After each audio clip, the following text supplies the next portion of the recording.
Bapa di dalam surga, kami berdoa meminta pertolongan Tuhan. Kiranya Engkau memperkenankan kami untuk sekali lagi pada hari ini kami boleh memperoleh kekayaan dari interaksi kami dengan firman Tuhan dan dengan sesama kami. Pimpinlah kami Tuhan, berikanlah kepada kami pengertian dan kesukaan melalui pengertian yang Engkau berikan kepada kami melalui pembacaan kitab suci. Khususnya literatur yang telah demikian banyak memberkati umat Tuhan yang memang dari zaman ke zaman tidak Engkau imunkan dari kesulitan dan penderitaan. Terima kasih ya Tuhan, kiranya belas kasihan Tuhan yang besar boleh beserta dengan setiap kami. Terpujilah Engkau. Dalam nama Tuhan kami Yesus Kristus, kami panjatkan segala syukur dan doa kami. Amin. Ya, Bapak Ibu sekalian, minggu lalu kita bersama-sama sudah melihat saudara ya, adanya permasalahan tentang evil, problem of evil yang juga disinggung di dalam kitab Ayub ini. Saudara, kita tahu sudah bahwa problem of evil adalah salah satu permasalahan besar yang seringkali di dalam dunia filosofis itu dipakai untuk mendiskreditkan tentang keberadaan Allah. Kalau Anda itu percaya bahwa Allah itu maha baik dan maha kuasa, kalau Allahnya orang Kristen adalah Allah yang adalah kombinasi dari maha baik dan maha kuasa, maka dengan adanya evil, hal itu disprove keadaan Allah. Jadi kurang lebih seperti itu saudara. Di dalam dunia filosofi kita ditantang. Kalau betul ya Allahmu, ya Allahnya orang Kristen adalah Allah yang kita percayai, tidak boleh didiskount. Dia itu maha baik plus maha kuasa.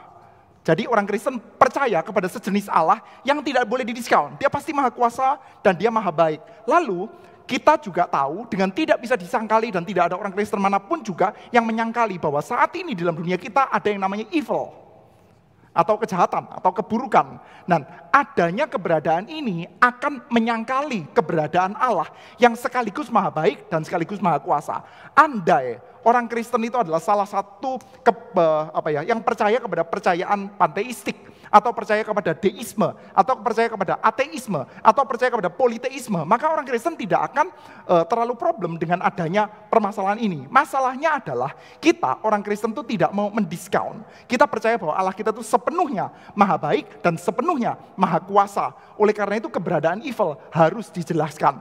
Bagi mereka sudah secara filosofis mengatakan bahwa adanya evil ini langsung disprove keberadaan Allah yang satu-satunya dan sekaligus maha baik dan maha kuasa ini ya. Kita punya Allah ya. Akan di-disprove. Andai kita orang Kristen itu percaya ada sejenis Allah atau Allah yang kita sembah itu baik sekali tapi ya kuasanya kurang.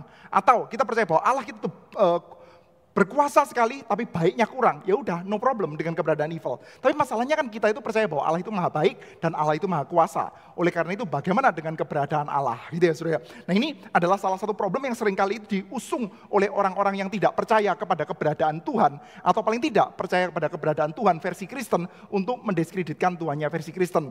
Nah saudara, apakah kita perlu untuk menjawab pertanyaan-pertanyaan seperti ini? Perlu. Apologetika itu perlu saudara. Namun apakah kitab Ayub berusaha untuk menjawab ini? Tidak. Nah kita diajak untuk melihat saudara bahwa ternyata problem of evil itu ternyata bukan cuma bisa dipakai untuk menyerang tentang keberadaan Allah.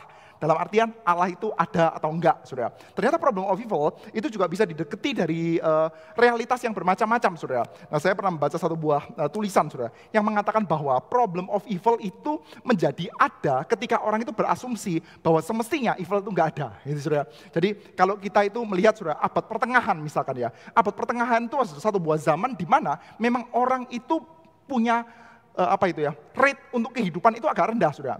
Rata-rata orang kalau misalkan punya anak 5, yaitu hidupnya 1.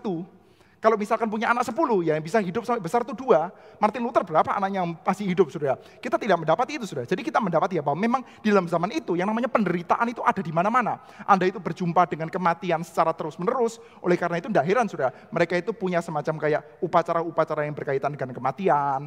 Gereja juga dijadikan kuburan. Mereka punya disiplin kematian Ars Moriendi, saudara. Karena apa? Karena memang kematian dan suffering itu dekat dengan mereka. Mereka hidup dalam zaman di mana belum ada antibiotik kayak kita, belum ada kemajuan ilmu pengetahuan, modernisme, lalu rumah sakit yang baik seperti saat ini belum ada, saudara. Oleh karena itu namanya penderitaan, kesulitan itu sangat merajalela. Dalam keadaan seperti itu, saudara, evil itu assume. Evil itu assume, sehingga orang itu nggak ada permasalahan. Kenapa kok ada penderitaan? Penderitaan itu memang bagian dari kehidupan sehari-hari, saudara. Jadi kita mendapati ya, namanya penderitaan itu bisa didekati bukan cuman untuk disprove atau membuktikan keberadaan Allah, saudara. Nah, kitab Ayub, saudara, mencoba untuk address juga isu ini, saudara. Saudara, pertama-tama kita diajak untuk melihat ya bahwa di dalam kitab Ayub ini kita memang tidak boleh menjadi orang yang cengeng. Kita tidak boleh menjadi orang yang cengeng. Kita tidak boleh menjadi orang yang dikit-dikit mengeluh. Kenapa hidup susah? Nggak boleh dikit-dikit mengeluh. Tetapi kita juga tidak bisa serampangan mengatakan, come on lah, man up, jadilah kuat. Hidup itu memang sulit, Bung. Nah, kita nggak boleh juga mengatakan seperti itu. Karena apa? Karena faktanya kita adalah orang Kristen yang percaya bahwa Allah itu maha kuasa dan maha baik, saudara. Kita tahu sejak dalam kitab Kejadian pasal pertama bahwa Allah kita adalah Allah yang baik dan dia menciptakan ciptaan yang dikasih nilai oleh Allah sendiri sebagai baik, saudara. Ini yang kasih nilai bukan main-main, saudara. Yang kasih nilai adalah Allah sendiri. Kalau yang kasih nilai saya, ya udahlah, saudara. Mungkin saya pengertiannya kurang. Tapi yang kasih nilai Allah sendiri, saudara.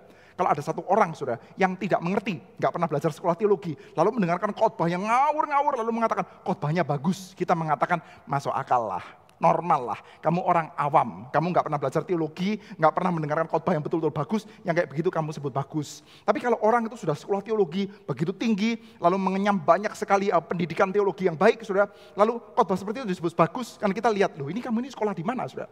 Nah, saudara bisa bayangkan ya, orang pun ada levelnya. Kalau orang nggak pernah belajar, dia dikit-dikit ngomong bagus, ya masuk akal lah. Dia punya filternya belum jelas. Tapi kalau orang sekolahnya lebih tinggi, dia filternya lebih tinggi. Nah, kalau Allah, saudara, Allah pasti filternya itu paling puncak, saudara. Nggak gampang dibikin puas. Nah, Allah yang tidak gampang dibikin puas, setelah dia melihat seluruh karya ciptaan, dia mengatakan sungguh amat sangat baik, saudara.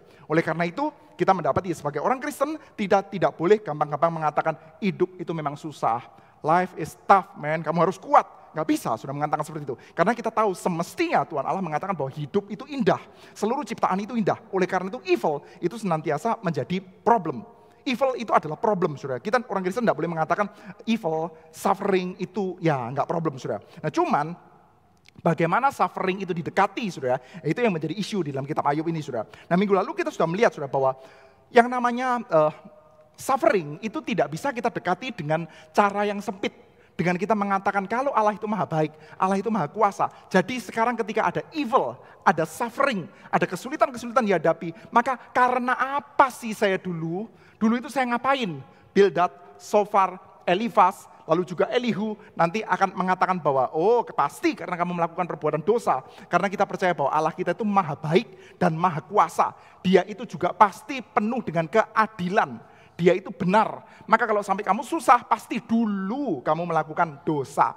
Pasti kamu ada melakukan dosa-dosa yang tersembunyi atau dosa-dosa yang kamu sendiri itu tidak mau akui. Tapi Ayub berusaha untuk mengatakan bahwa tidak, saya tidak sedang melakukan dosa sehingga saya mengalami hal ini. Tapi mereka berdua sama-sama berdebat. Dulu saya melakukan ini, dulu saya tidak melakukan ini. Itu menjadi perdebatan mereka, saudara. Jadi pertanyaan tentang kenapa ada suffering, jawabannya adalah karena dulu kamu melakukan ini, tapi Ayub mengatakan dulu saya tidak lakukan itu, ternyata tidak kompatibel. Tuhan Allah mengatakan bahwa suffering bukan cuma bisa didekati melalui pendekatan dulu melakukan apa, tapi suffering juga bisa didekati, dan khususnya dalam case Ayub ini, sebagai suatu hal yang looking forward.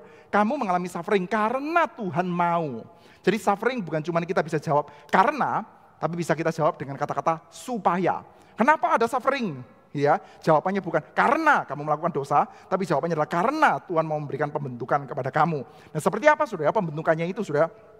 Kita mendapati kitab Ayub mencoba untuk build up dramanya itu dengan baik, saudara, melalui percakapan Ayub dengan teman-temannya, saudara. Oke, saudara, kita mendapati ya, sekarang saudara, Ayub ya belum bisa memikirkan. Dia belum bisa memikirkan di dalam tahapannya dia untuk memikirkan bahwa suffering itu adalah looking forward. Saya menderita supaya saya mengalami ini. Dia belum bisa memikirkan itu, saudara. Maka Ayub sekarang berusaha untuk mendapatkan jawaban dengan dia berdebat dengan teman-temannya. Dia ngobrol dengan teman-temannya dan ternyata dia tidak bisa mendapatkan jawaban, saudara. Isi perdebatannya kita sudah lihat minggu lalu ya, adalah karena dosa atau bukan karena dosa. Kalau bukan karena dosa, karena apa? Isi perdebatannya seperti itu, saudara. Lalu saudara terjadi deadlock ya. Ayub ngobrol sama ketiga kawannya itu terjadi deadlock, saudara. Zofar tidak bisa memberikan jawaban, Elifas tidak bisa memberikan jawaban, Bildad tidak bisa memberikan jawaban. Mereka sih indeed memberikan jawaban yang panjang sekali. Mereka ini bukan orang biasa, saudara. Orang-orang yang lebih muda daripada Ayub. Kalah pengalaman dibandingkan Ayub. Tapi mereka definitely bukan no one, saudara. Ya, mereka bisa memberikan usulan yang banyak, saudara. Tetapi deadlock, saudara. Semua pertanyaan mereka dijawab sama Ayub. Ayub memberikan keluhan, mereka memberikan respons, lalu Ayub jawab satu persatu. Dan mereka akhirnya diam, saudara. Setelah 3 orang itu diam, muncul new blood, saudara. Muncul orang baru, ini ya, rising star, ya, anak baru fresh graduate dari sekolah teologi, namanya Elihu gitu ya. Lalu dia mengatakan bijaksana bukan cuma bisa muncul dari orang-orang tua seperti Ayub, seperti Elifas, Bildad, Zofar. Sekarang saya anak muda juga mau mengucapkan ucapan-ucapan saya. Lalu saudara kita mendapati ucapan-ucapan Elihu. Kalau Anda perhatikan ucapan-ucapan Elihu ternyata isinya adalah ya pengulangan saja dari ucapan orang-orang tua itu saudara. Jadi kita mendapati ya Ayub akhirnya tidak menjawab sama sekali itu ucapan Elihu. Dan Tuhan juga tidak meresponi sama sekali itu ucapan Elihu saudara. Ternyata yang muda ini tidak bisa memberikan jawaban juga, saudara. Jadi sekarang gimana, saudara? Deadlock ya. Mau di sini ada Ayub, Bildad, Zofar, Elifas, Elihu. Terjadi deadlock. Elihu nggak dihitung, saudara ya. Nanti juga tidak memberikan jawaban. Deadlock. Setelah deadlock seperti ini gimana, saudara? Setelah deadlock maka nanti Tuhan sendiri akan memberikan jawaban. Ini yang akan memutuskan deadlocknya, saudara. Tapi sebelum saudara bertemu dengan Tuhan, saudara, kita lihat sedikit, saudara. Nanti di dalam epilognya kitab Ayub, saudara, ada kata-kata seperti ini ya dari Tuhan Allah. Intinya, Tuhan Allah itu memberikan pembelaan terhadap Ayub. Ayub itu yang benar, teman-temannya yang keliru. Dan saudara, iya, saya coba bacakan ya ucapan ini. Di dalam epilog. Ayub pasal 42, kita sama-sama perhatikan ya. Anda mau buka boleh, atau mendengarkan juga boleh. Ayat 7. Setelah Tuhan mengucapkan firman itu kepada Ayub, maka firman Tuhan kepada Elifas orang Teman. Murkaku menyala terhadap engkau dan terhadap kedua sahabatmu. Karena kamu tidak berkata benar tentang aku seperti hambaku Ayub. Oleh sebab itu ambillah 7 ekor lembu jantan dan 7 ekor domba jantan. Dan pergilah kepada hambaku Ayub. Lalu persembahkanlah semuanya itu sebagai korban bakaran untuk dirimu. Dan baiklah hambaku Ayub meminta doa untuk kamu. Karena hanya permintaannya yang akan kuterima. Supaya aku tidak melakukan aniaya terhadap kamu. Sebab kamu tidak berkata benar tentang aku seperti hambaku Ayub. Maka pergilah Elifas, orang Teman, Bildad, orang Suah, dan Zofar, orang Nama. Lalu mereka melakukan seperti yang difirmankan Tuhan kepada mereka, dan Tuhan menerima permintaan Ayub. Saudara kita bisa perhatikan, saudara. Di dalam kitab Ayub ini ya, ada real bad guys, ada super bad guys. Siapa aja, saudara? Super bad guys. Salah satunya, saudara, kita melihat ya, di dalam pasal pertama, ada orang Kasdim yang datang dengan 3 pasukan. Mereka membunuh banyak orang dan merampok, saudara. Super bad guys. Orang Kasdim datang dengan 3 pasukan. Pasal 1 ayat 15, ada orang-orang Sheba yang datang memukul banyak orang lalu merampok, saudara. Saya bacakan ya, di dalam kitab Ayub pasal yang pertama. Ini super bad guys.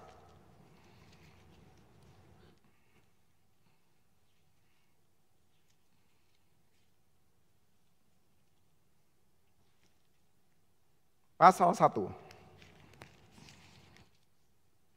ayat 15.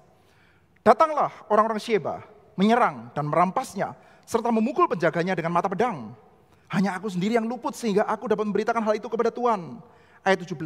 Sementara orang itu berbicara, datanglah orang lain dan berkata, orang-orang Kasdim membentuk 3 pasukan, lalu menyerbu unta-unta dan merampasnya, serta memukul penjaganya dengan mata pedang. Hanya aku sendiri yang luput sehingga dapat memberitakan hal itu kepada Tuhan. Lalu saudara, kita juga melihat saudara, ada sebetulnya ya secara teologis this is super bad guys juga saudara. Bad guy, satu orang saudara. Siapa? Anda bisa tebak nggak? Anda bisa tebak nggak? Tokoh jahat ya di dalam seluruh drama Ayub siapa aja? Setan, udah pasti ya tokoh jahat ya, setan. Lalu orang Sheba, lalu siapa lagi? Orang-orang Kasdim, siapa lagi? Istrinya, super bad guys. Itu ngajak Ayub untuk mengutuki Tuhan. Udahlah Ayub, kamu itu sedang sengsaranya kayak begini. Udah, kutukilah Tuhanmu, lalu kamu mati. Paling tidak kamu lepas dari sengsaramu. Sudah. Super bad guys. Tetapi sudah, kita melihat ya, di dalam kitab ini, meskipun ya, sekali lagi kita akui, orang Kasdim jahat, orang Sheba jahat, setan sudah pasti jahat, istrinya Ayub juga nggak karu-karuan sudah. Tapi kita melihat ya, Tuhan Allah itu murka kepada 3 temannya Ayub.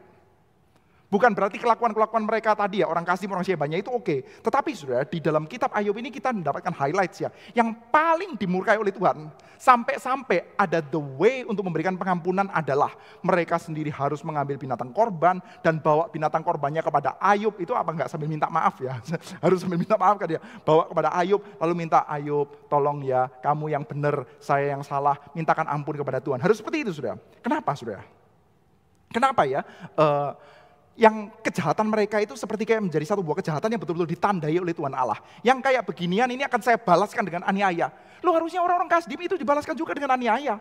Harusnya orang-orang Sheba itu jelas-jelas melakukan pembunuhan. Atau istrinya Ayub yang sudah ngajarin Ayub untuk apostasi, sudah ini kan kacau, sudah ya. Tetapi di sini sudah kita melihat ya, yang digambarkan dengan sangat keras itu adalah justru teman-temannya Ayub. Kenapa sudah kira-kira? Saya kira sudah ada beberapa hal ya.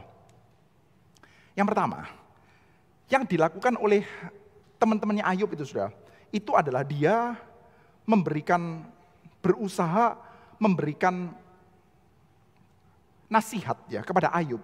Nasihat yang akhirnya membuat Ayub itu semakin lemah, sudah. Secara pastoral ya, ini sangat menakutkan, sudah. Ayub ya sedang ada di dalam satu buah most depressing moment, sudah. Kenapa, sudah? Karena dia tidak tahu. Dia tidak tahu kenapa dia mengalami suffering, sudah. Saudara, manusia ya, di dalam banyak sekali zaman dan budaya yang berbeda-beda. Anda tahu, saudara, bahwa manusia itu punya kemampuan adaptasi terhadap suffering itu besar luar biasa. Besar luar biasa. Beberapa di antara Anda ya, saudara, itu punya usia yang tidak jauh sekali, tapi lebih tua dari saya. Punya pengalaman yang lebih banyak dari saya. Dan waktu Anda pernah menceritakan kepada saya di dalam obrolan-obrolan tentang apa yang pernah Anda alami dalam masa lalu, saya pikir, gila ya, pernah ngalamin kayak gitu ya. Kalau saya mungkin gila loh, saya mungkin gak bisa loh. Tapi Anda bisa, saudara. Anda bisa, dan survive sampai sekarang juga datang ke dalam PA, saudara. Baik-baik saja. Kenapa, saudara? Karena manusia itu mampu untuk menghadapi suffering yang sangat kuat, saudara. Kita lihat di Rafah, saudara. Atau Anda pergi ke Gaza, saudara. Anda pergi ke dalam daerah-daerah konflik, saudara. Saudara, kita bisa lihat ya, manusia itu bisa hidup dalam keadaan-keadaan yang sangat sulit, saudara. Tetapi, saudara, yang paling tidak tertahankan adalah ketika kesulitan itu dialami tanpa orang itu tahu meaningnya apa. Saya lakukan ini buat apa? Ini terjadi karena apa? Untuk apa? Fungsinya apa? Apakah ini punishment dari Tuhan? Apakah ini correction dari Tuhan? Atau apa, saudara? Teman-temannya Ayub, saudara, tidak mau memahami keadaannya Ayub yang begitu dalam keadaan kesulitan, di dalam problem tentang meaninglessness, ya. Meaningless suffering, itu kan menakutkan sekali, saudara. Dan mereka cuma datang dengan mengatakan, kamu pasti berdosa. Kamu pasti sedang bermasalah di hadapan Tuhan. Wah, itu jadi kacau sekali, saudara. Dan ini, saudara, teologi yang sebetulnya sangat salah, ya, saudara. Teologi yang memberikan pengertian tentang Allah yang hanya beroperasi di dalam sistem reward dan punishment. Allah yang cuma beroperasi dalam sistem reward dan punishment. Ini mirip seperti preman, saudara. Preman itu kan beroperasinya dalam sistem reward and punishment, saudara. Anda datang kepada preman, atau Anda itu buka toko lalu didatengin preman, atau buka usaha lalu didatengin preman. Premannya macam-macam, saudara. Preman itu bisa mafia, bisa aparat, ya, tapi semuanya bisa menjadi preman kan, saudara. Tapi Anda tahu, saudara, semuanya preman itu mendatangi Anda dalam sistem reward dan punishment. Anda ketika mendatangi preman itu Anda tidak happy, saudara. Nggak ada yang happy. Anda akan memberikan reward kepada dia supaya Anda aman, saudara. Daripada Anda tidak melakukan apa-apa, nanti Anda mendapatkan punishment dari dia. Tapi Anda nggak happy. Nggak ada orang yang kasih kepada preman itu happy. Kenapa Bapak menyetor kepada aparat yang itu? Saya sangat mengasihinya, begitu, saudara. Nggak ada tuh. Tanya sama mamanya Pak Ten gitu ya. Kenapa kamu setor ke sini atau setor ke dia? Kenapa? Karena dipalakin. Meskipun pada waktu ngasih ditanya, rela enggak? Rela. Ah, baiklah, bekawanlah kita. Ngomongnya begitu, sudah, bekawanlah kita. Apanya, sudah? Enggak ada, sudah. Itu adalah preman, sudah. Reward dan punishment, sudah. Dan, sudah, kalau kita itu melihat Tuhan Allah kita itu ya, hanya di dalam sistem reward dan punishment. Dan di dalam keadaannya Ayub ya, kamu mengalami penderitaan, pasti kamu mengalami punishment. Kalau kamu mengalami keadaan yang lancar, pasti kamu sedang mengalami reward dari Tuhan. Reward, punishment. Kita sedang menjadikan Tuhan kita itu sebagai big bad preman, sudah. Preman yang gede aja.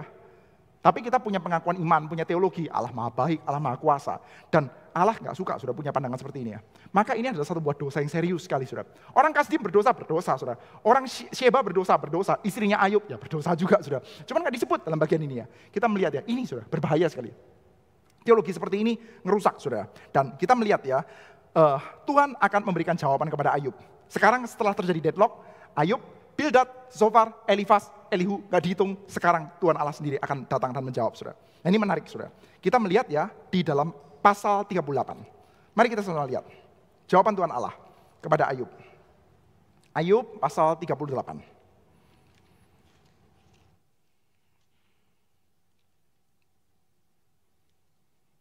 Ini ya, pembukaannya, saudara. Kita tidak akan going through, saudara, kepada seluruh isinya, saudara.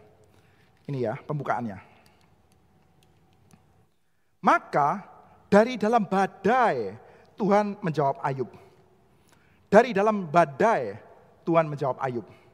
Saudara, Sebelumnya, Ayub itu pernah menantang Tuhan.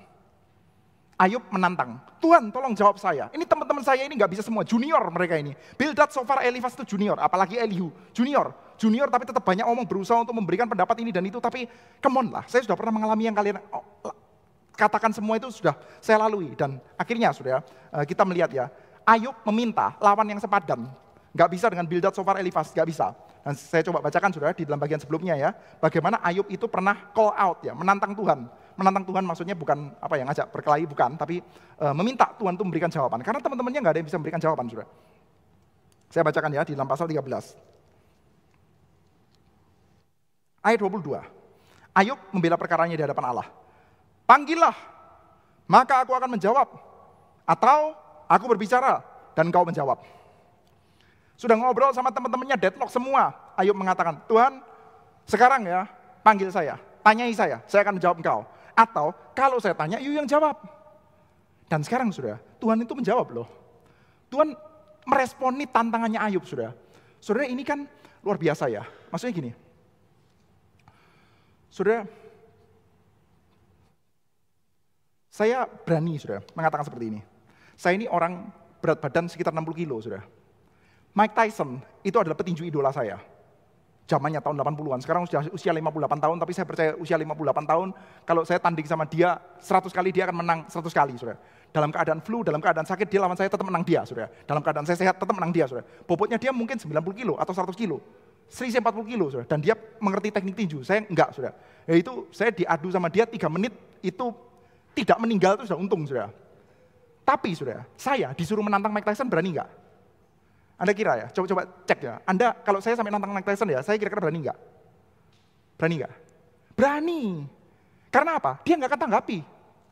Nggak akan tanggapin. Kalau yang nantang Jake Paul ditanggapin sudah. Kenapa? Followernya berapa juta. Kalau Eko Arya nantang Mike Tyson, ngapain ditanggepin? Nggak usah ditanggepin. Saya nantang siapa ya sudah? Apa ya? Atau misalkan saya menghina Coldplay, atau Justin Bieber, atau Blackpink. Anda di sini ada orang yang nggak suka sama Blackpink, Anda maki-maki Blackpink, sudah ditanggepin nggak? Nggak ditanggepin. Saya kira sudah mungkin ya, kalau saya punya Facebook ya, saya pakai untuk menghujat presiden juga saya nggak ditangkap sudah. Nah, ini sebentar lagi akan ada undang-undang penyiaran, saya menghujat pemerintah, kira-kira ditangkap nggak? Saya kira ya, saya duga-duga ya, mungkin nggak ditangkap loh sudah. Kenapa? Karena pemerintah berdemokratis, bukan. Karena lihat sudah, yang ditangkap tuh followernya berapa? Kalau orang terlalu sedikit, dia maki-maki biarin aja tuh, nggak ada yang dengerin. Terlalu kecil dia, iya kan? Saya nantang Mike Tyson, mari kita bertanding di MGM Grand. Loh, bertanding di MGM Grand, ditanya, tanding di MGM Grand. Nak, kamu pernah pergi ke Amerika? Belum pernah. Lah pergi Amerika main-main aja belum pernah.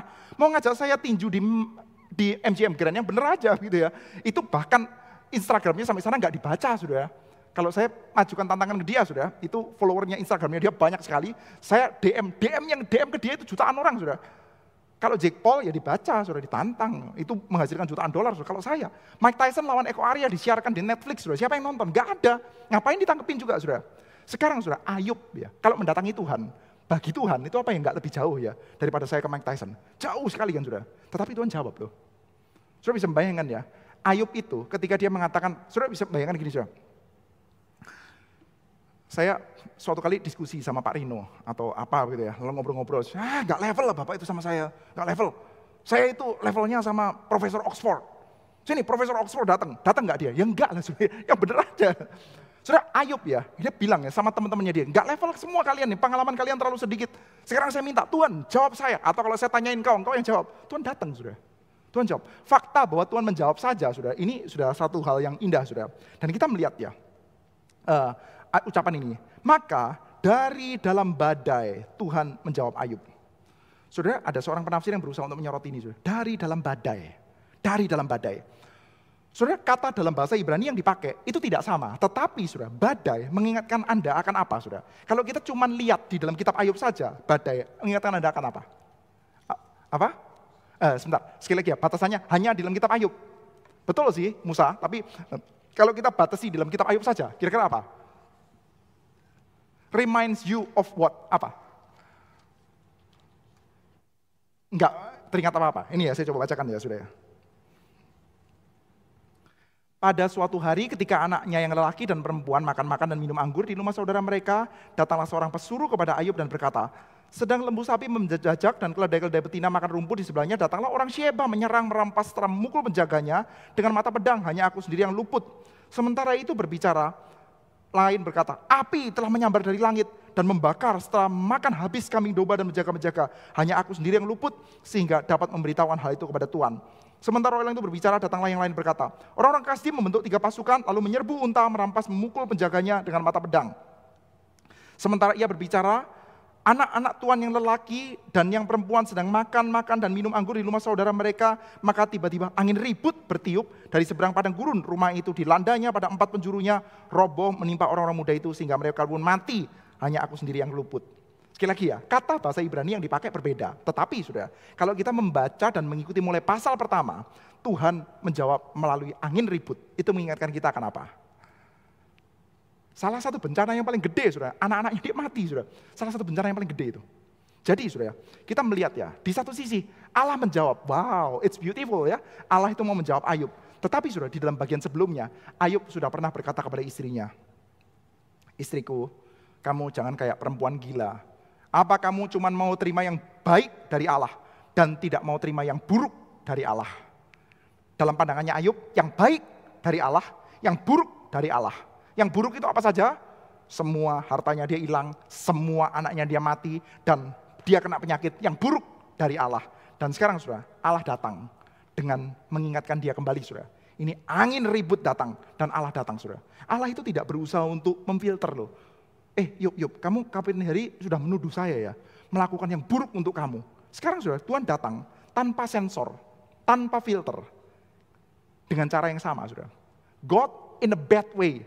Tuhan itu sudah pernah memberikan yang baik kepada Ayub. Pernah. Tuhan itu dikenal oleh Ayub sebagai Allah yang pemurah, Allah yang baik, dan memberikan yang baik. Datang kepada Ayub in a very good way dan in a very good manner. Melalui apa saudara?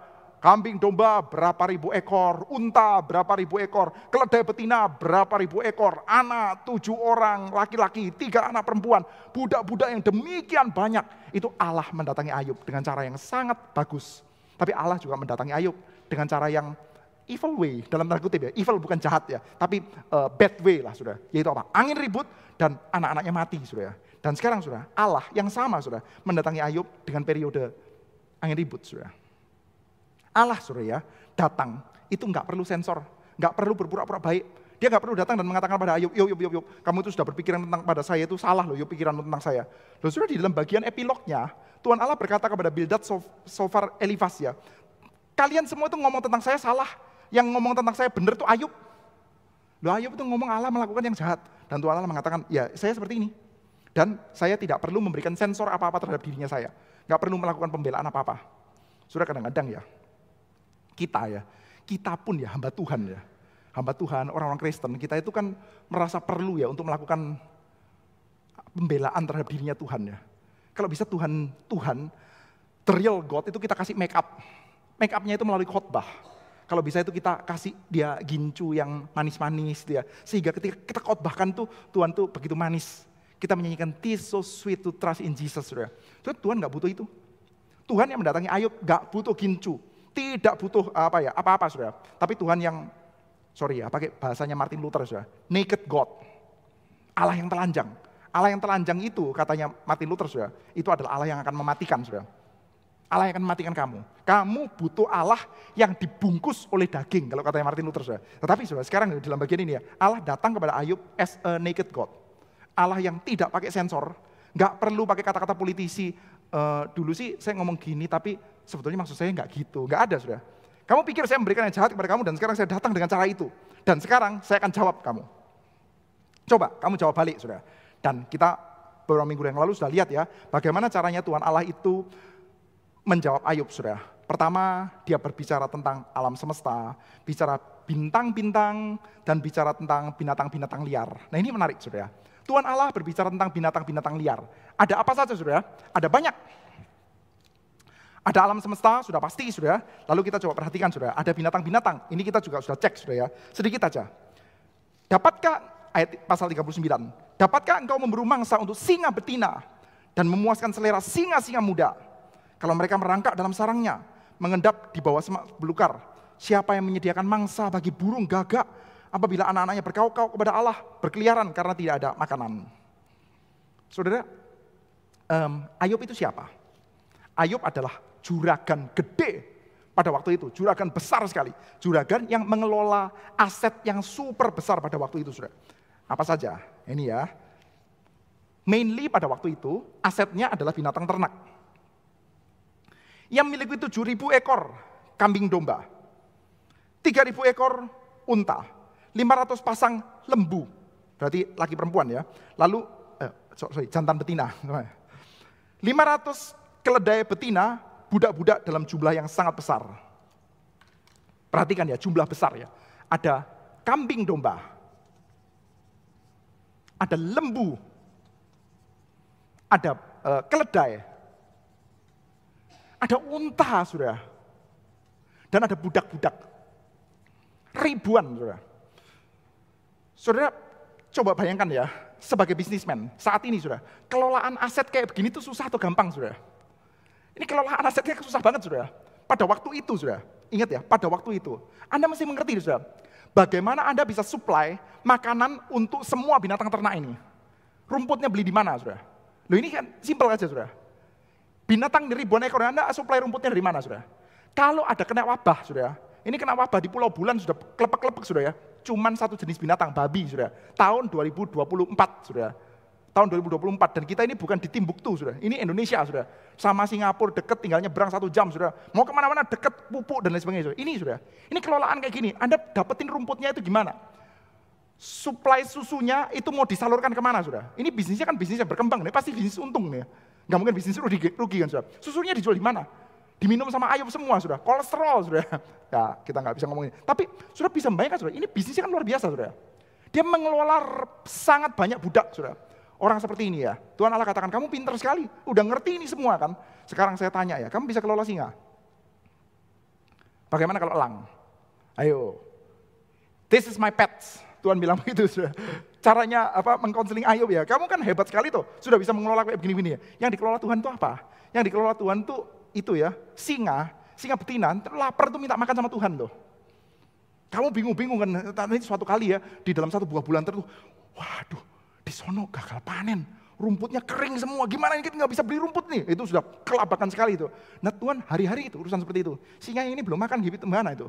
Lalu kuda yang itu, Raja Wali, gimana itu?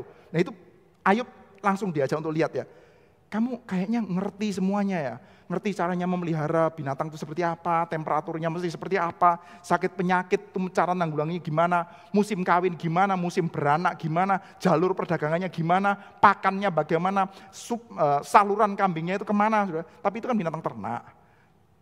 Do you know anything about kelolaannya Allah ini, saudara? Dan Ayub menjawab gimana? Gak tahu Tuhan, sorry lah. Tadinya udah kadung sok tahu, nantang Tuhan ya. Kalau saya ngomong you jawab ya, atau coba tanya saya, coba tanyain saya akan jawab tuh. Apapun saja, you tanya saya jawab. Nah ini tanya begini sudah, gak bisa jawab dia sudah. Dan ini sudah, dia mengatakan ini indah sudah ya. Ayub mengalami penderitaan yang jelas sudah ya, dia tidak main-main dengan penderitaannya. Dan dia mengatakan ini. Pasal 39. Maka jawab Tuhan kepada Ayub, apa si pengecam hendak berbantah dengan Maha Kuasa? Hendaklah yang mencela Allah menjawab. Ayo sekarang, jawab. Maka jawab Ayub kepada Tuhan, sesungguhnya aku ini terlalu hina atau terlalu kecil. Jawab apakah yang dapat kuberikan kepadamu? Mulutku kututup dengan tangan. 1 kali aku berbicara, tapi tidak akan kuulangi. Bahkan 2 kali, tetapi tidak akan kulanjutkan. Ini artinya ada perdebatan, saudara. Ada penafsir yang mengatakan, Ayub mengatakan, sorry deh, saya sudah terlalu banyak omong, saya tarik semua kata-kata saya. Jadi ungkapan ini ada yang mengatakan seperti itu. Sorry deh, saya tarik semua kata-kata saya. 1 kali aku berbicara, tapi tidak akan kuulangi. Bahkan 2 kali, tetapi tidak akan kulanjutkan. Satu orang penafsir mengatakan seperti itu, saudara. Sorry ya Tuhan, salah. Saya tarik semua ucapan saya. Tapi saudara, kalau kita lihat di dalam pasal 40 kan Tuhan itu proceed ya, terus melanjutkan saudara. Saya sendiri lebih setuju dengan penafsir yang mengatakan sebaliknya ya. Ayub mengatakan saudara, 1 kali aku berbicara tapi tidak akan kulangi, bahkan 2 kali tapi tidak akan kulanjutkan. Jadi yang dikatakan apa? I have my statement before. Once. No, twice. Saya punya statement, saya punya problem yang sudah pernah saya utarakan di hadapan Tuhan. Saya sudah paparkan apa yang saya lakukan di hadapan Tuhan, saya paparkan Tuhan seperti apa yang saya kenal, saya paparkan hidup saya di hadapanmu. 1 kali, 2 kali, saya nyatakan, saya bersih di hadapanmu dan saya tidak layak untuk menerima ini semua. Tapi saya nggak terusin, saya nggak lanjutin. Saya tahu engkau besar, saya tahu engkau punya pikiran jauh melampaui saya. Oke, saya nggak lanjutkan. Saya nggak lanjut debat macam-macam, saya tidak sok tahu lagi. Tapi saya punya problem, saya belum dijawab. Memang sih saya nggak akan lanjutkan, percuma lah debat sama Tuhan. Kadang-kadang kita bisa gitu ya percuma juga. Tapi nggak terimanya itu masih, dongkolnya itu masih. Saya tahu mau pukul-pukulan sama Tuhan pasti kalah punya. Tapi ya udah saya nggak terusin. Tapi engkau belum jawab tuh kedongkolan saya tuh. Lalu Tuhan jawab terus. Tuhan jawab. Tuhan jawabnya apa saudara? Tuhan jawab dengan berbicara tentang kuda Nil di dalam versinya LAI saudara. Nanti Tuhan akan menjawab tentang kuda Nil dan tentang buaya di dalam versi LAI. Ini kalau Anda perhatikan dalam bahasa Ibrani itu monster saudara sebenarnya saudara. Yang pertama Behemoth, yang kedua Leviathan. Itu monster-monster saudara. Ini kalau di dalam Alkitab LAI kan diterjemahkan jadi jenis binatang saudara. Tapi kalau di dalam bahasa Inggris biasanya ya nggak diterjemahkan, nggak ada terjemahannya saudara. Behemoth itu apa terjemahannya? Behemoth ya Behemoth. Leviathan ada yang terjemahkan naga. Dan kita nggak tahu saudara. Kita nggak tahu binatang purbakala pada waktu itu atau apa kita nggak tahu. Tapi biasanya diterjemahkan Behemoth atau Leviathan saudara. Jadi Tuhan berbicara lagi. Kamu masih nggak terima kan ya dengan perasaan dalam hatimu. Tuhan lanjutkan. Ayub punya banyak binatang ternak, tapi di antara binatang ternaknya itu nggak termasuk singa, nggak termasuk elang, dan jelas-jelas nggak termasuk binatang yang sangat berbahaya seperti Behemoth itu. Lalu saudara, perkataan tentang Leviathan ini panjang sekali saudara. Leviathan yang diterjemahkan buaya saudara, itu panjang pembicaraannya 3 kali lipat daripada pembicaraan tentang Behemoth saudara. Ini adalah satu buah percakapan yang panjang sekali. Dan Tuhan Allah mengatakan ini adalah ternaknya Allah. Ini adalah pets-nya Allah. Lihat bagaimana Allah itu mengontrol singa, mengontrol Raja Wali, menundukkan Behemoth dan juga binatang yang paling tidak bisa ditundukkan. Saudara, ketika berbicara tentang Leviathan ya, Tuhan menunjukkan betapa binatang ini nggak mungkin dipelihara oleh siapapun saja. Ini nggak bisa ditundukkan oleh siapapun. Nih ya. Tapi ini terjemahnya buaya, saudara. Nggak apa-apa ya, saudara. Saya ganti dengan Leviathan ya. Dapatkah engkau menarik Leviathan dengan tali? Atau mengimpit lidahnya dengan tali? Dapatkah engkau mengenakan tali rotan pada hidungnya? Mencokok rahangnya dengan kaitan? Mungkinkah ia mengajukan banyak permohonan belas kasihan kepadamu? Atau berbicara dengan lemah lembut kepadamu? Mungkinkah ia mengikat perjanjian dengan engkau? Sehingga engkau mengambil dia menjadi hamba untuk selama-lamanya? Dapatkah engkau bermain-main dengan dia seperti dengan burung? Atau mengikat dia untuk anak-anakmu perempuan? Mungkinkah kawan-kawan nelayan memperdagangkan dia? Atau membagi-bagikan dia di antara pedagang-pedagang? Dapatkah engkau menusuk kulitnya dengan serampang dan kepalanya dengan tempuling? Letakkanlah tanganmu ke atasnya. Ingatlah pertarungannya. Engkau tak akan melakukannya lagi. Sungguh harapanmu hampa. Baru saja melihat dia, orang sudah terbanting. Orang yang nekat pun tak akan berani membangkitkan amarahnya. Siapa yang dapat bertahan di hadapan aku?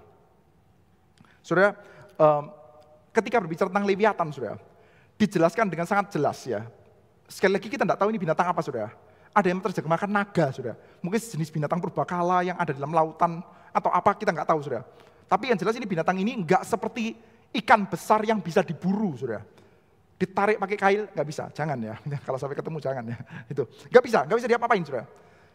Ketika berbicara tentang Leviathan ya, Tuhan Allah mengatakan bahwa semua orang tidak ada yang bisa kontrol dia, tetapi ini semua sudah ditundukkan oleh Tuhan Allah.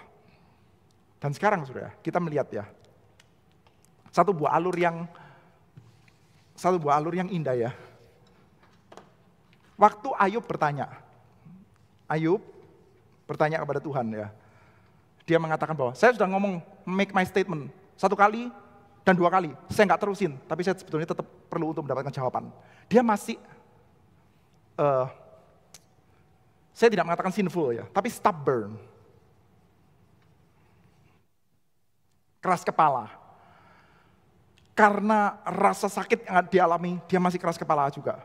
Saya tetap masih tidak terima dengan apa yang saya alami. Saya masih bingung, masih nggak terima. Lalu Tuhan mengatakan, coba lihat, Behemoth. Siapa yang bisa kontrol? Di sini pakai kata-kata kuda Nil. Lalu coba lihat tuh, Leviathan. Gak ada yang bisa kontrol. tetapi Tuhan kontrol. Saudara, Tuhan kontrolnya pakai apa? Nggak diceritakan. Tuhan kontrol Leviathan pakai apa? Nggak diceritakan. Ayub cuma tahu aja bahwa Tuhan kontrol itu semua, saudara. Saudara, dari sini ya, kita diajak untuk melihat lagi ya. Sebetulnya dalam bagian ini ya, keadaan seperti ini. Siapa yang Tuhan sedang kontrol? Seluruh alam semesta dia kontrol, langit, bumi, lautan dia kontrol, singa, kuda, lalu burung gagak dia kontrol, behemoth, Leviathan dia kontrol. Dan terakhir siapa yang dia sedang kontrol, saudara? Terakhir siapa yang dia sedang tundukkan? Siapa? Ayub. Ini yang paling susah dikontrol, saudara. This stubborn one, ini yang paling susah untuk dikontrol nih. Dan sekarang dengan bijaksana yang gede sekali oleh Tuhan Allah. Bijaksana Tuhan Allah itu kan indah ya. Tunjukin tuh semuanya. Dan dalam keadaan seperti itu dia sedang mengontrol Ayub yang lagi seperti kayak Leviathan yang susah sekali untuk dikontrol nih. Kasih kail, kasih pengait. Tuh siapa itu? Bildad ngomong A, mental. Zofar, mental. Elifas, mental. Istrinya, jelas saja mental gitu ya. Siapa lagi yang mau ngomong tuh? Elihu, mental semua. Sekarang sudah, yang bisa menundukkan. Tundukkan dengan hikmat, itu siapa? Tuhan, saudara. Pertanyaannya, ditundukkannya pakai apa, saudara?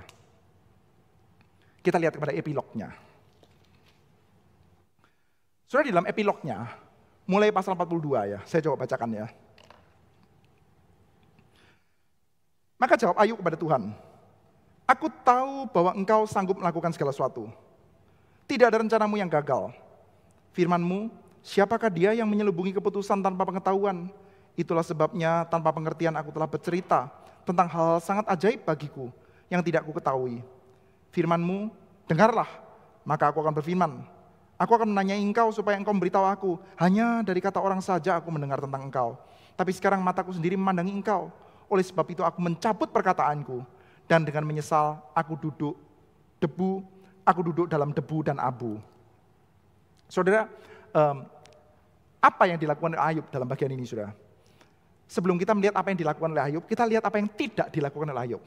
Yang pertama, yang tidak dilakukan oleh Ayub adalah dia tidak bertobat. Ayub tidak bertobat. Dalam artian repent from his sin. Enggak, saudara. Ayub tidak sedang berdosa.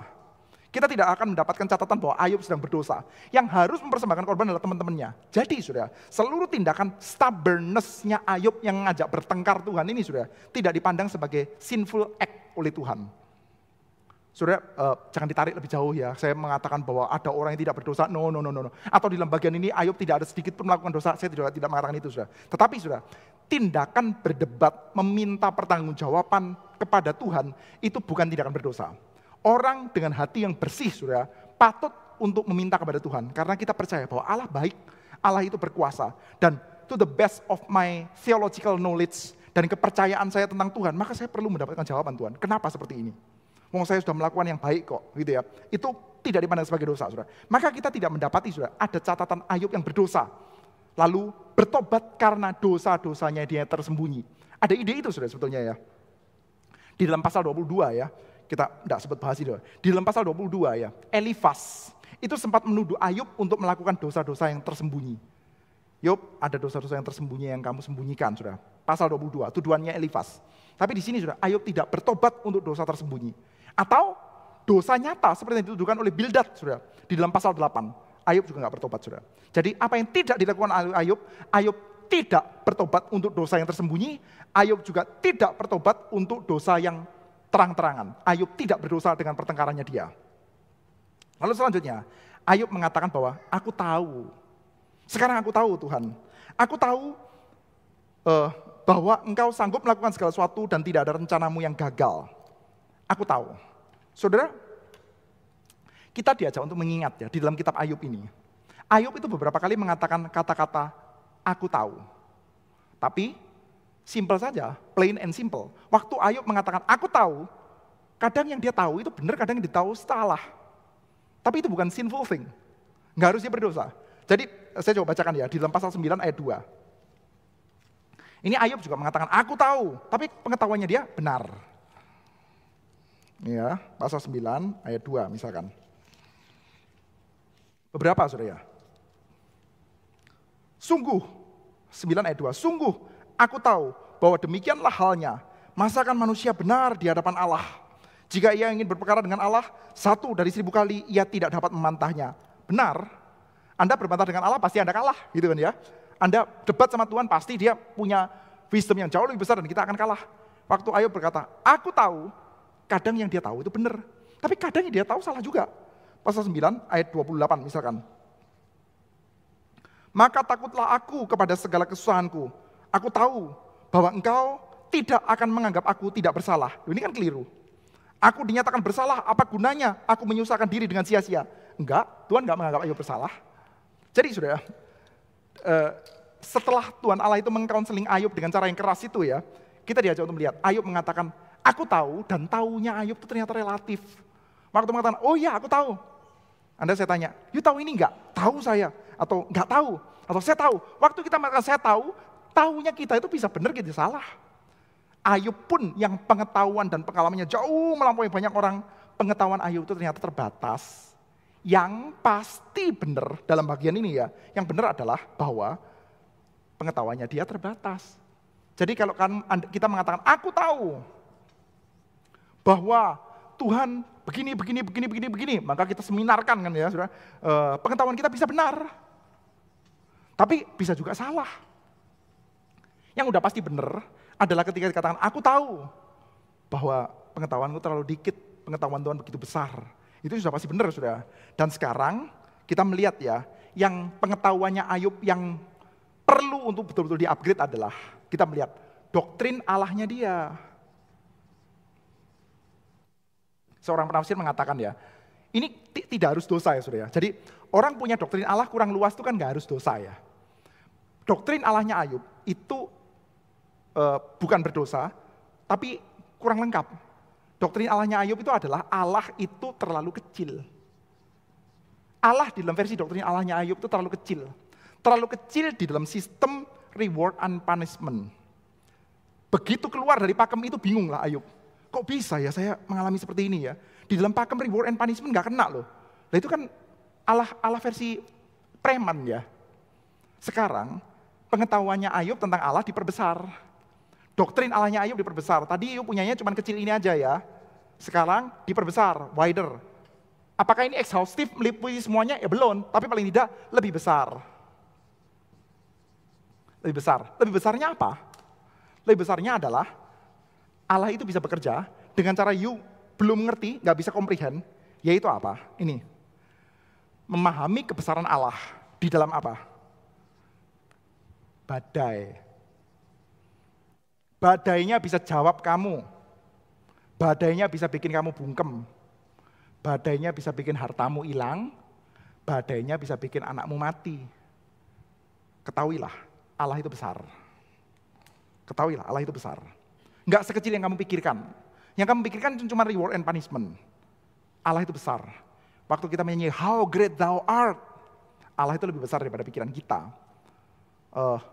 Di dalam lagu How Great Thou Art, ini gak ada hubungannya dengan kitab Ayub ya, tapi kok rada sejalan sudah. Ada kata-kata, apabila ku renung, Oh Lord my God, when I was in awesome wonder, consider all the world thy hand hath made. Setelah itu ada, I see the stars and I hear the rolling thunder. I hear the rolling thunder. Lalu aku menyanyi How Great Thou Art. Aku mendengarkan rolling thunder. Dan how great thou art. Sudah tahu rolling thunder? Rolling thunder itu membakar hutan loh. Rolling thunder itu bikin kebakaran di mana-mana. Rolling thunder itu bikin banyak orang mati. Bikin juga ada orang-orang yang tidak bersalah yang rumahnya kesambar petir lalu anaknya kesetrum mati juga ada. Rolling thunder. Kita menyanyikan how great thou art. Tuhan Allah bekerja dengan cara yang misterius dan betul-betul misterius. Bukan jahat, bukan evil way, tapi misterius.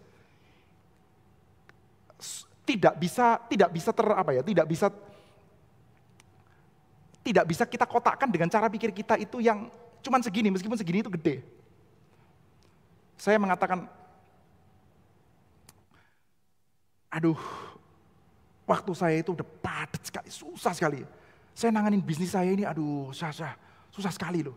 Saya ini orang Tionghoa. Saya ini punya bisnis yang saya kerjakan dengan rajin, waktu saya itu habis. Saya itu bangun pagi jam 5. Buka toko jam 6.30, Tutup toko jam setengah 10 malam. Itu pun kalau ada orang yang sudah tokonya hampir tutup, diketok, tok, tok, tok, masih saya buka lagi itu. Beli rokok 2, masih saya layani itu. Sepanjang tahun saya kerjakan itu, pagi sampai malam. Kecuali pada waktu Xinjia, tutup setengah hari. Orang Tionghoa itu ada yang nggak ada tutup loh sudah, sepanjang tahun tuh. Rajinnya luar biasa. Saya ngerti itu semua mekanisme. Supplier rokok di mana, supplier beras di mana, supplier semua toko itu saya ngerti semua itu. Tapi saudara, ini ya pengertian seperti ini saudara. Apakah bisa saudara, dengan pengertian seperti ini kita comprehend misalkan ya sistem perpartaian di Indonesia? Ya nggak bisa. Kita ngomong tentang ekonomi makro, sudah, ya nggak bisa. Simply nggak kompatibel aja. Anda kalau punya pengetahuan ini mau dari pengetahuan ini dipakai untuk comprehend ini semua, sudah nggak bisa. Dipakai untuk comprehend ekonomi makro yang nggak bisa, comprehend politik yang nggak bisa, comprehend strategi militer yang nggak bisa. Banyak sekali nggak bisa. Orang yang punya bisnis gede lihat tuh, aduh, kamu bisnismu toko kelontong kayak begini toh. Gini sudah rasanya kayak sibuknya luar biasa. Tapi di sini rasanya udah paling menguasai itu. Waktu anaknya datang ngomong, "Pak, ajarin saya jagain tokonya, kasih tokonya saya 1 bulan." Papanya yang udah tua ini ngomong gini, "Aduh nak, toko ini saya serahkan kamu 3 minggu, udah rugi gak karu-karuan. Harus papa sendiri yang pegang. Papa mengerti segala sesuatu tentang toko ini." Yes, tentang toko itu. Tapi bukan berarti kamu mengerti ekonomi makro. Gak kompatibel, pengetahuanmu ini gak kompatibel sudah. Ayub punya pengetahuan tentang kambing, domba, lembu, sapi, unta, dan budak-budak, dan anak-anaknya. Ya, tapi nggak kompatibel untuk Leviathan dan Behemoth. Nggak kompatibel untuk alam semesta. Ayub sekarang harus mengakui bahwa yang saya tahu terlalu kecil. Maka sekarang ada hal-hal yang saya nggak ngerti ya, sistem operasinya kok dibegitukan ya. Kelihatannya kok aneh sekali. Seperti kayak Anda kalau pergi ke bengkel, orang yang nggak ngerti mobil sama sekali, lihat, benda ini dipencet, benda itu dipencet, benda ini diputar, benda ini gini, kadang yang ini diputar, kadang dimasukkan cairan ini, kadang dimasukkan cairan itu, kadang digas-gas, kadang diapaan. Kita pikir ini orang ini ngapain sih? Melakukan the random thing yang nggak ada artinya gitu. Kita bingung, apalagi kalau Anda yang suka mesin, Anda tahu ya. Kalau Anda punya anak perempuan yang nggak suka mesin ya, pokoknya taunya naik mobil udah pakai terus, bahkan bensin habis pun nggak tahu sudah. Loh kok berhenti, rusak ini mobilnya, padahal bukan rusak, tinggal isi bensin jalan lagi sudah. Nah itu sudah masuk ke bengkel, lu lihat tuh orang-orang yang sibuk-sibuk di bengkel tuh bingung sekali tuh. Ini kenapa ini ya? Kok bannya dikempesin lagi, lalu diisi lagi, kok bannya dicopot, setelah itu dipasang lagi. Ini ngapain nih? Nggak ngerti, sudah. Banyak hal yang kita nggak ngerti. Sudah. Nah ini, sudah. Ayub, sekarang kamu mesti mengerti hal yang lebih besar. Dan hal yang lebih besar ini, including your suffering. Including kesulitan-kesulitanmu. Including kamu yang tidak berdosa dan mengalami penderitaan. Lalu, saudara, kita melihat epilog. Di dalam epilognya, saudara, di bagian awal, yang menjadi plot pembuka dari seluruh drama ini apa sih? Setan kan ya. Setan datang lalu lapor sama Tuhan, ditanya sama Tuhan, "Kamu dari mana?" "Saya dari jalan-jalan." "Sudah lihat lah hambaku Ayub." Sudah. Tapi sudah, di dalam epilognya setannya dari mana sudah? Harusnya ya setelah Ayub mengaku di hadapan Tuhan, "Sekarang aku duduk, aku menutup mulutku, cabut semua ucapanku, aku duduk di dalam debu." Harusnya Tuhan Allah ngomong sama setan, "Tuh, Tan gimana? Bener gua kan daripada lu." Ternyata setan gak ada sudah. Gak ada. Urusan Tuhan sama setan gak disebut lagi sudah. Setan non issue. Ini gak ada hubungannya sama sekali sama setan sudah. Jadi di dalam aspek ini ya, kita diajak melihat ya, setan itu bukan primary goal. Kadang-kadang sudah ada pengkhotbah ya, atau ada, Anda mungkin pernah mendengar tafsiran seperti ini ya. Ayub itu harus mengerti bahwa kesetiaannya dia dipakai untuk menjadi display, dikalahkannya setan. Sudah dikalahkannya setan non issue di sini. Mana ada cerita setannya lagi sudah. Harusnya dalam epilognya ditunjukin doang. Setannya lari dengan ekor yang turun gitu ya. Tail between their legs, kan gitu kan sudah. Harusnya setannya lari kan, kebirit-birit atau "Oh iya salah saya, ternyata engkau benar." Enggak, tapi setan non issue di sini sudah. Sekarang isunya adalah apa? Isunya adalah ya Tuhan Allah memberikan penutupnya sebagai satu hal yang indah di dalam catatan ini sudah. Sudah gini, ada orang ya penafsir yang saya setuju jika stop sampai di sini itu agak mengecewakan. Sudah kitab Ayub ini menurut Anda happy ending atau enggak? Menurut Anda happy ending nggak? Endingnya, happy ending nggak? Tentu saja ada happy ending ya. Kenapa? Oke, dapat anak double, dapat harta double, happy ending sudah. Sudah, ada penafsir yang mengatakan happy ending seperti itu ya, itu tidak menyenangkan. Tidak menyenangkannya apa? Nggak menyenangkannya karena nggak cocok sama alur utama alur utama filosofi kitab Ayub. Alur utama filosofi kitab Ayub kan Allah kita bukan sekedar reward and punishment. Ini kalau akhirnya happy ending ya, tuh dibalikin 2 kali lipat, anaknya 2 kali lipat, hartanya 2 kali lipat, semuanya 2 kali lipat, happy ending. Tunggu dulu, kitab Ayub ini kan lagi menunjukkan bahwa nggak tentu kalau you setia dikasih sebanyak-banyaknya kan. Ini bukan cerita tentang reward and punishment loh. Jadi kalau stop sampai di situ sih memang menurut saya sih agak mengecewakan sih. Tetapi saudara, yes, kitab ini happy ending. Cuman happy endingnya dengan cara yang berbeda, saya percaya saudara. Yaitu apa saudara? Memang saudara, kita seperti kayak ditis ya, digoda ya. Memang ada 2 kali lipat ya. Lalu Tuhan memulihkan keadaan Ayub setelah ia meminta doa untuk sahabat-sahabatnya. Dan Tuhan memberikan kepada Ayub 2 kali lipat dari segala kepunyaannya dahulu. Kita bisa cek ya dalam pasal pertama, memang 2 kali lipat, double sudah. Datang kepadanya semua saudaranya, laki, perempuan, kenalan yang ada, makan, minum bersama dengan dia dan di rumahnya. Mereka menyatakan turut berduka cita, menghibur dia oleh segala malapetaka yang telah ditimpakan Tuhan kepadanya. Mereka masing-masing memberi dia uang, 1 kesita dan sebuah cincin emas. Tuhan memberkati Ayub dalam hidupnya selanjutnya lebih daripada dalam hidupnya yang dahulu. Ia mendapat 14.000 ekor kambing domba, tadinya 7.000 sudah. 6.000 unta, tadinya 3.000. 1.000 pasang lembu, tadinya 500. 1.000 ekor keledai betina, tadinya 500. Budak-budak nggak disebutkan sudah, tapi kita assume juga sudah ya. Ia juga mendapat 7 orang anak laki-laki dan 3 orang anak perempuan. Nah ya ada yang mengatakan, loh ini masa 2 kali lipat? Iya, yang 10 kan udah di sorga, ntar juga kan nggak hilang tuh itu ya, namanya manusia sudah. Well, kita nggak akan berdebat sudah. Tetapi sudah, kita diajak melihat ini sudah. Yes, 2 kali lipat, 2 kali lipat, 2 kali lipat. Happy ending toh. Tuhan memberikan berlipat-lipat pengenalan, Tuhan memberikan berlipat-lipat hartanya. Yes, tapi sudah happy endingnya bukan di situ. Happy endingnya dia di mana sudah? Tuhan itu memberikan pengenalan diri kepada Ayub yang berlipat-lipat. Pengenalannya itu loh yang dilipat-lipatkan sudah. Tadinya sudah, dia punya pengenalan, yes, dia punya pengenalan yang benar tentang Allah. Enggak dipersalahkan. Teman-temannya dia punya pengenalan yang salah, Elihu punya pengenalan yang salah, setan punya pengenalan yang salah. Istrinya enggak dicatat punya pengenalan yang salah. Tetapi kita melihat sudah, Ayub sudah punya pengenalan yang benar akan Allah, teman kurang lengkap. Doktrin Allahnya dia masih terlalu kecil, sehingga dia enggak bisa comprehend. Dia tidak mengatakan, pasti saya ada dosa tertentu sehingga Tuhan menghukum saya. Enggak, sudah. Dia tahu dia tidak berdosa. Sudah. Tapi sekarang pengenalannya dia akan Allah ditambah. Sudah. Dia mengatakan, hanya dari kata orang saja aku mendengar tentang engkau. Tapi sekarang mataku sendiri memandang engkau. Saudara, ini kan belum dipulihkan ya.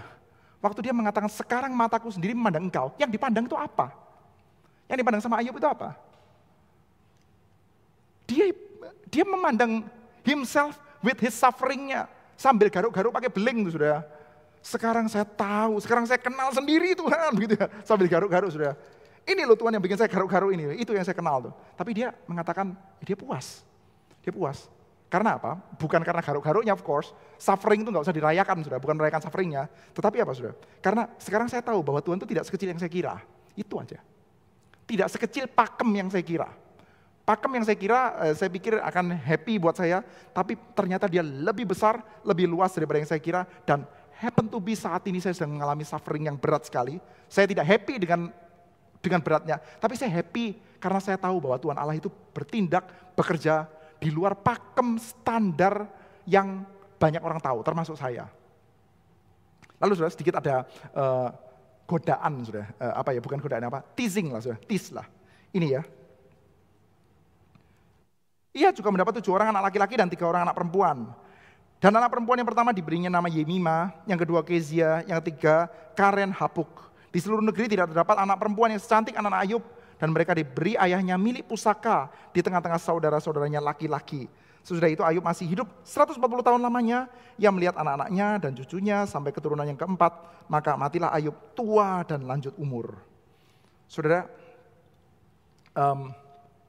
tadi ya, di bagian paling awal, ya, Ayub pasal 3, Ayub sudah pernah mengutuki hari kelahirannya. Kenapa kok saya mesti dilahirkan? Kenapa ada buah duada yang menyusui saya? Kenapa ada pangkuan yang memaku saya? Saya harusnya mati pada waktu itu. No. Tuhan Allah dan bagian ini menjawab, no. You mesti hidup umur panjang, mengalami ini semua. Sampai kepada keturunan keempat, you mesti lihat. Dan you will not regret. Kamu gak akan nyesel setelah kamu mengalami ini. Dan kita lihat ya, apa yang dilihat oleh Ayub. Banyak sekali penafsir sudah yang memberikan tintanya, memberikan tulisannya kepada urusan ini, tapi tidak pernah betul-betul bisa memberikan kepuasan ya saudara. Saudara, apa gunanya nama anak-anak perempuan Ayub di sini? Nama anak laki-lakinya kita nggak tahu, saudara. Nama anak perempuannya justru yang kita tahu, saudara. Yemima. Ya, ada juga yang mengartikan ini. Artinya sih ada spekulasinya, saudara. Yemima itu artinya turtle dove. Lalu Kezia itu seperti kayak aromatic plant, saudara. Cinnamon. Lalu Karen hapuk itu semacam kayak pewarna mata, saudara. Intinya cantik lah, saudara. Menyimbolkan kecantikan yang sangat luar biasa dan memang dicatat ya, cantik sekali, saudara. Cuman apa gunanya dikasih tulisan Ayub punya anak perempuan yang cantik-cantikin loh. Dan bukan cuman catatan tentang nama anak perempuan ini. Anak perempuan ini akan mendapatkan warisan. Akan diberi ayahnya milik pusaka di tengah-tengah saudara-saudaranya laki-laki. Saudara, dalam dunia patriarkal pada waktu itu anak perempuan tidak mendapatkan pusaka. Yang dapat pusaka itu anak laki-laki. Nah, anak perempuan bagaimana? Kalau dia menikah sama anak laki-laki yang punya pusaka ya puji Tuhan. Tapi ya anak laki-laki itu yang menerima pusaka. Kayak di dalam film itu ya. How to Make Millions tuh. Atau ya di dalam budaya orang timur lah sudah. Seperti itu. Yang dapat pusaka itu anak laki-laki, dapat warisan itu anak laki-laki. Tapi di sini sudah ada anak perempuan yang mendapat sorotan sudah. Apa artinya? Kita nggak tahu sudah. Kita sengaja kayak dikasih, kadang-kadang ada literatur yang seperti ini. Ya kita nggak harus mendapatkan kejelasan. Tapi kita tahu bahwa this is bigger.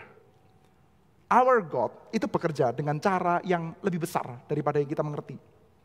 Pakemnya itu lebih besar daripada yang kita mengerti. Dan kita mesti mensyukuri ya. Karena seringkali ya, kebesarannya itu akan membuat kita terperangah nantinya. Meskipun kadang-kadang ya, kebesarannya itu bikin kita itu bisa di dalam titik-titik tertentu dalam kehidupan kita, loh kok meliputi sufferingnya saya ya? Kok meliputi kesulitan-kesulitannya saya ya? Waktu kita nggak ngerti artinya itu bisa merepotkan tuh. Jadi kita diajak lihat ya, nantinya. Ya kita sih sampai saat ini ya kita tahu ya, kita memang terus being surprised kan saudara ya, dengan caranya Tuhan tuh yang nggak sesuai pakem. Dan sebetulnya ya, kalau kita itu tidak taken for granted saudara, kalau kita nggak taken for granted ya, kalau kita mengingat ya, kita itu punya suffering Christ yang memberikan kita inheritance. Dan kita juga semuanya punya nama yang adalah namanya Dia. Itu kan adalah cara kerja Tuhan yang susah untuk kita bayangkan ya saudara. Mencengangkan loh. Saudara, dewa macam apa? Tuhan macam apa? Allah macam apa yang seperti itu saudara. Yang Dia sendiri memberikan anaknya untuk suffer. Dan kita ini yang harusnya nggak dapat inheritance saudara. Sekarang mendapatkan milik pusaka. Kita semua juga namanya itu dikenal saudara. Bukan cuma namanya dikenal ya, nama kita itu disyafaatkan oleh Dia saudara, sampai selama-lamanya saudara. Ini kan cara kerja yang di luar pakem ya, saudara. Di luar pakem dewa-dewa manapun saudara yang kita kenal saudara. Tapi ya mari kita bersyukur. Kitab ini mengajak kita untuk mensyukuri bahwa ada banyak hal yang kita masih belum tahu. Cuman mari kita belajar percaya Tuhan itu menundukkan Behemoth, menundukkan Leviathan, dan biarlah Dia menundukkan Ayub dan menundukkan kita juga. Pelan-pelan kita belajar bagaimana kita ditundukkan dan kita bisa duduk dan mengatakan juga, sekarang saya kenal Tuhan. Saya kenal Tuhan dengan saya lihat sendiri. Kadang-kadang kita mengatakan sekarang saya lihat sendiri itu dalam keadaan garuk-garuk pakai beling. Kadang-kadang juga enggak. Tapi kita mau, saudara, kita mendapatkan penglihatan yang makin lama makin jelas tentang Tuhan. Saya berhenti sampai sini, saudara sekalian. Ada yang memberikan pertanyaan atau tanggapan? Saya persilakan. Oke, silakan.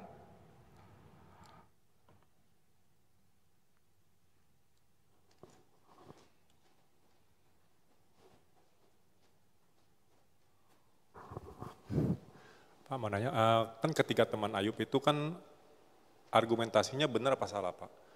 Sorry, waktu apa? dia menasihati Ayub kan Tuhan marah gitu sama teman-temannya Ayub kan? Ya. Maksudnya berarti kata-kata yang ditulis di kitab Ayub itu kan nggak benar ya, maksudnya perkataan itu. Perkataan teman-temannya Ayub. Iya, jadi kita nggak bisa penggal-penggal kalau kita misalnya kita bisa ambil ya untuk ayat mas gitu ya. Kalau berarti kata-kata teman Ayub itu nggak bisa diambil sepotong aja gitu ya Pak. Ya. Ini lalu pertanyaan baik. Kedua, kenapa orang saya kenal ada namanya Elihu gitu ya. Orang kasih nama anaknya Elihu gitu. Bildad sama itu ya teman-teman, nggak cuma Elihu aja yang diambil gitu. Apa dianggap lebih bijak daripada yang lain? Ya. Saya gini. Yang kedua saya jawab dulu ya. Yang kedua saya jawab dengan tidak menjawab dalam artian saya nggak tahu. Apa motifnya orang memberi nama anaknya Elihu? Saya nggak tahu. Mungkin artinya, saya nggak tahu lagi ya. Tapi tafsiran tentang Elihu juga macam-macam. Ada yang mengatakan Elihu itu positif karena nggak ditegur sama Tuhan. Tapi saya sendiri cenderung untuk gini, dengan melihat isi perkataannya, saya cenderung untuk melihat bahwa Elihu itu non-issue. Seperti kayak dianggap non-issue gitu. Karena perkataannya maksudnya apa? Nggak ada ucapan baru gitu. Dia cuma datang sebagai anak muda yang fresh graduate gitu kan ya. Bijaksana bisa muncul dari mana? Dan itu lokasinya kan jelas ya. Di manakah bijaksana bisa muncul? Bukan cuma dari orang-orang tua. Yang muda pun akan bicara, coba dengerin. Setelah itu ada words of wisdom. Ada ucapan bijaksana gitu. Jadi kita mendapati, saya sendiri cenderung untuk yang melihat bahwa Elihu itu sebetulnya non-issue. Nah jadi, tapi kenapa orang kasih nama anaknya Elihu saya tidak tahu. Nah yang pertama, teman-temannya Ayub ini kan dimarahi sama Tuhan. Dimarahi sama Tuhan, bahkan kemarahan yang keras sekali kan ya. Harus persembahan korban, kalau enggak nanti saya kenakan aniaya gitu. Akan ditimpakan malapetaka gitu. Harusnya ini kan ucapan-ucapannya salah. Nah ini menariknya. Yes, ucapannya teman-temannya Ayub itu adalah ucapan-ucapan yang salah. Dalam artian, bukan berarti doktrinnya salah. Tetapi, dia salah menafsirkan realita dengan doktrin itu. Kadang-kadang ya, doktrin benar bisa dipakai untuk menafsirkan realita secara salah. Misalkan, saya ambil contoh. Kita berhadapan dengan satu orang yang lagi berzina, misalkan saja ya, lagi berzina. Bukan cuma lagi berzina, lagi berkanjang dalam perzinahan. Lalu kita mendatangi dia dan mengatakan, ya tapi bagaimanapun juga kamu sudah percaya sama Tuhan Yesus, gimana pun Yesus juga mati bagi kamu. Ya harap-harap kamu bertobat lah ya, tapi ya saya percaya sekali selamat tetap selamat sih, kamu tetap adalah milik Tuhan sih. Jadi dosamu itu ya, kamu perzinahanmu itu tidak disprove keadaanmu di hadapan Allah.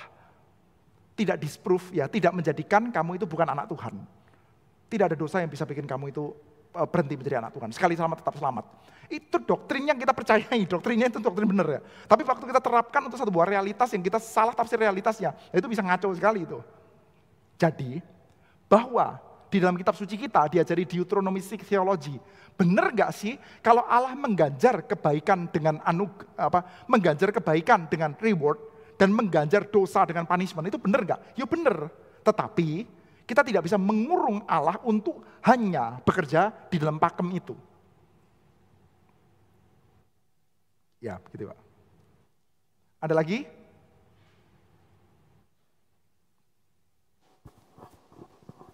Kalau nggak ada, kita sama-sama berdoa ya. Bapa di dalam surga, kami berterima kasih karena Engkau perkenankan kami untuk kami boleh bersama-sama bercakap-cakap tentang bagian-bagian kitab suci kami. Kami bersyukur untuk satu buah literatur sastra bijaksana yang Engkau wariskan bagi gereja Tuhan, membuat kami bisa merenung, kami bisa berpikir, kami bisa mentertawakan diri kami sendiri, mentertawakan kesedihan kami mungkin bahkan. Kami berdoa memohonkan kepada Tuhan, kiranya Engkau pimpin kami untuk kami semakin mengenal Tuhan yang besar. Terima kasih, terpujilah nama-Mu, dalam nama Tuhan Yesus kami bersyukur dan berdoa. Amin. Saya serahkan kembali kepada Pak Joni. Terima kasih Pak Eko untuk firman malam hari ini. Kiranya Tuhan berikan kita pengertian untuk mencerna dengan baik. Baik Bapak Ibu, sekarang kita dengan sukarela dan sukacita kita kumpulkan persembahan untuk mendukung pekerjaan Tuhan.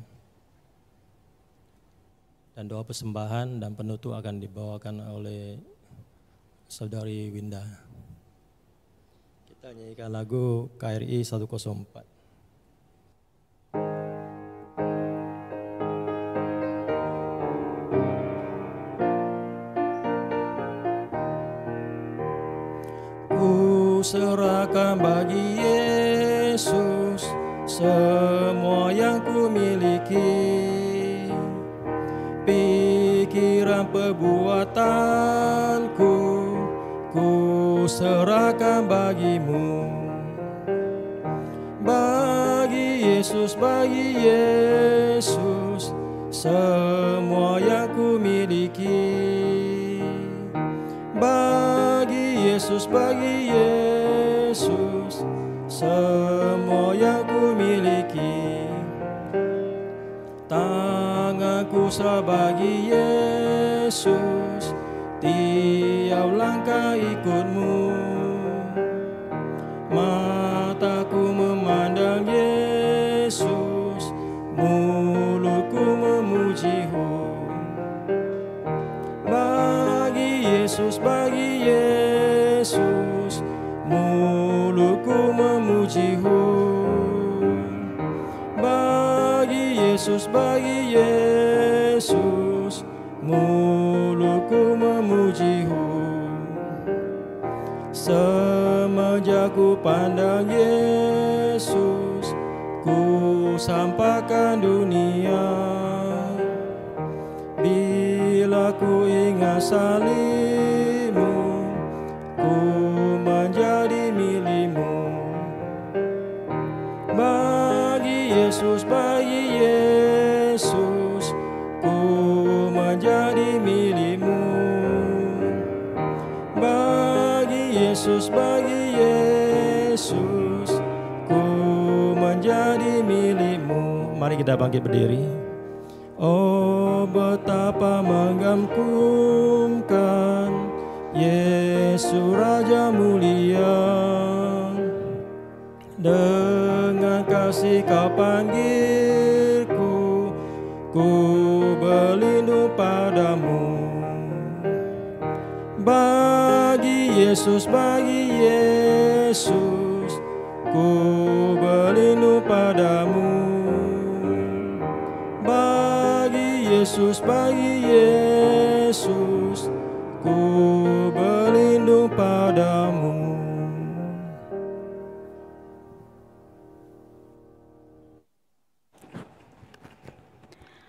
Kami bersyukur kepada-Mu ya Allah kami yang hidup, yang kami kenal dalam nama Yesus Kristus. Kami bersyukur untuk kelimpahan berkat yang Tuhan berikan kepada kami, baik dari segi jasmani maupun rohani.